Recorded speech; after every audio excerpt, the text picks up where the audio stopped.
This episode was brought to you by Slate Black Industries. For M-LOK grips and accessories, visit slateBlackIndustries.com.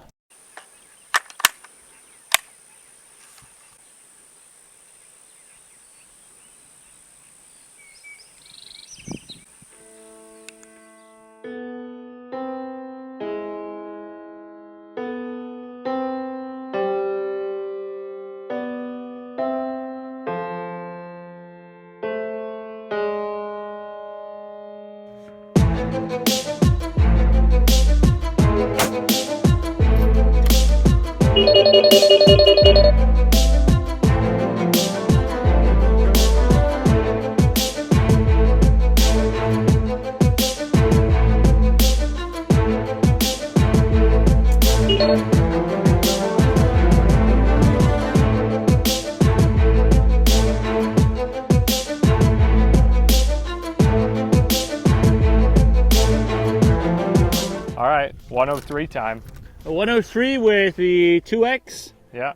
Sort of a new take on an older concept. 150. Good hit. Good hit. All right, 200. Fire when ready. Hit. Hit. Can you see where they're hitting? Yeah, it looked like it was good. Okay, ready? Yeah, fire when ready. Hit. Good hit. Good hit. I believe 300 is using the chevron as sort of a hat. 76239 just isn't friendly with wind. No, so we're going what, left edge? Left edge, maybe plus more. Just let's go left edge, see if there's a hit or not. All right, good. Left edge. Hit. Right half of the target. Okay, I'll punch it in a little more. Favor left. Hit. Right side of the target. Okay, yeah, that's crazy. We're seeing so much more wind drift than 5.56 I'd give it a little bit more. on elevation.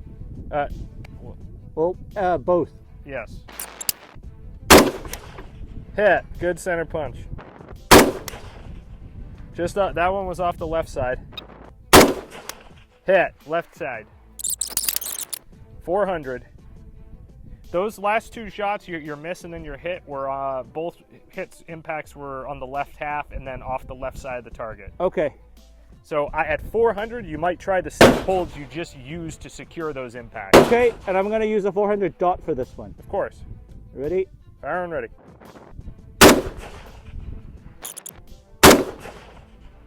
Just off the right edge. Impact. Okay. Neutralized. All right. These last two shots were good on the windage. All right, well, I'm on at 450. Just short, good windage. Just off the right edge. 95% sure that was an impact. Impact. All right. Do I need another one? I mean, I am pretty darn sure that first one was a hit. Okay. I mean, I felt like a hit to me. Yeah. 500. Fire and ready. 6 o'clock by about half a target.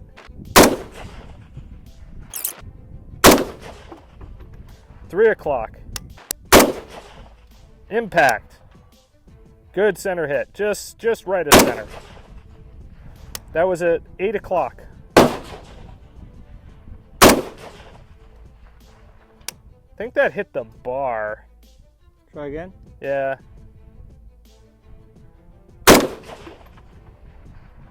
Impact. All right. You shot that 500 pretty darn quick there. I did. I didn't want the wind to shift. I mean, people always say, you know, like what if you had one rifle, one setup you would bring to whatever scenario. This is actually my Middle Eastern. If I had no supply drops, this would be my ideal setup for the Middle East. Talk us through why. Ammunition, magazines, plenty available. You could use those steel magazines. The 2x optic is an excellent combat effective optic, because when you're in the field, yes, I could use iron sights no problem, but it's slower. it's a lot harder to make the adjustments. I would say 1 to 350 yards or 300 meters. This is no issue as far as a 2x. Yeah. You have a rugged optic, a rugged Prism optic that could take a lot of abuse.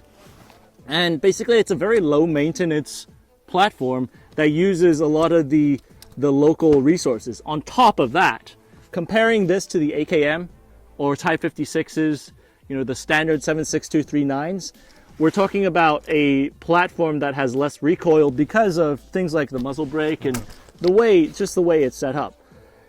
If you unhook this, you could also fold the stock. So, I mean, it is a very attractive package to take into places that's, let's say, 7.6239 focused. Yeah, definitely. I mean, is it the ultimate? No. I mean, there's always trade-offs when you put a package together. However, on the 7.62 platform, we must have shot less than the other ones. It was sub 30, right? I don't know, but I think the biggest thing is in today's wind, it was a lot easier to shoot than irons because I was able to hold on target. I was able to observe the target a lot easier than using irons. And if you are using this in a very practical sense, you don't have the luxury of bumping up the sights up and down to get that graduated hit. Right. That's why they have the P setting on your sights for the battle setting. Yeah. So I think that one of the things that we may be semi-responsible for here on the show is we've shot so many of these firearms with iron sights to demonstrate that they are capable with their basic sighting systems of hitting out to these ranges. Right. That there's at least a subset of the viewership that has a perception that it means that you don't need an optic or you shouldn't use an optic or something along those lines. In a very practical sense, you want to have a system that can quickly range your target, estimate the drop, and then be able to observe the effects. Right. I specifically wanted to put this rifle right here because this is a really similar concept that was in the Soviet Union back in the day, in the 70s and 80s, the Kashtan. It's a 2.8x optic that has a somewhat of a bullet drop compensated reticle on it. And so I kind of feel like this is a new take on an old concept that I'm not sure if I'm fairly certain they didn't talk to each other, but they came up with a very similar solution to a similar problem. Yeah, even insofar as the chevrons, which are, you see throughout this optic with an aiming point that is hyper refined. So when people are talking about, 7.6239, it's a really good cartridge. Yes, I do think it's a really good cartridge, but it has its limitations. Wind being one of those major. That's got to be one of the biggest ones, right? Yeah. So we didn't expect it to drift so much, but it did. Yeah. And when basically we did a simple dope right before we shot, and Josh was like, "Why the hell are you missing today, dude?" And I was thinking, well, why the hell am I missing today, dude? And so we looked at a little bit and we realized, wow, we have to hold off target a lot more. Yeah. Because we just finished shooting the Frenchie over there. And barely having to hold a half target off moving out. Yeah. So deceptive. It's deceptive to when you see how much wind impacts different projectiles. Yeah. Differently. A lot of times people don't understand when they're watching the video, especially if they're new viewers. They come in and some of the comments you get all the time are like, "Oh man, you're shooting way too fast. You're missing a lot." And it's like, well, what you're not seeing is that we're fast forwarding the time between shots so that you're not sitting here waiting for us to take the shots. Yeah. For those who may or may not be familiar, when you're shooting in wind, the wind is not always consistent. If it's consistent, it's easy. You find the call and then you have a consistent factor. But that's almost never the case. Unlike gravity, where you have a consistent factor that you can always hold the same above a target, assuming environmental factors are the same. Yep. On this show, I've shot a 7.6254 rim out to 1 kilometer with iron sights. Yeah. I'm confident that when I was pulling the Kalashnikov trigger that I wasn't moving the rifle itself. Not to a point that it would blow it off target.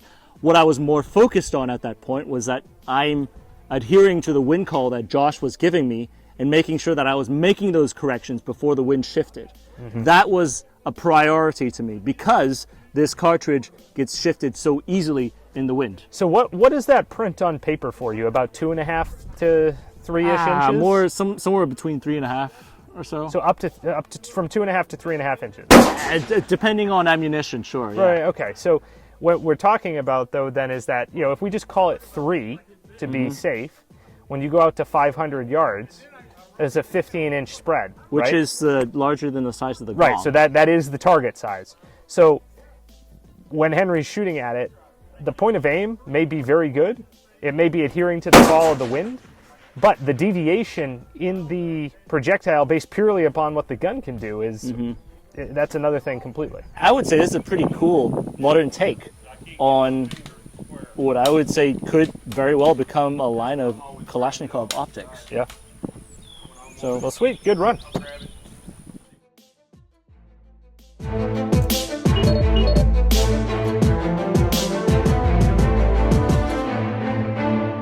Do you enjoy arguing with other viewers on the internet on which rifle performs better on practical accuracy? Well, we have a solution for you. Go to our Patreon page and scroll down. You'll find the practical accuracy scoreboard where we have ranked and compiled all the data of all the firearms we have tested on the practical accuracy course. Furthermore, it's already separated into the different categories, so you can go back to your argument as quickly as possible. And whether you decide to support us via Patreon, subscription, or just a normal viewer, we thank you. 716 is 096, 4 Vic, 8 packs, Redcon 1, green to green. How copy, over? 096, this is 716, roger, over. 16, 091, 1 pack, green, green, over. This is 716, roger, over.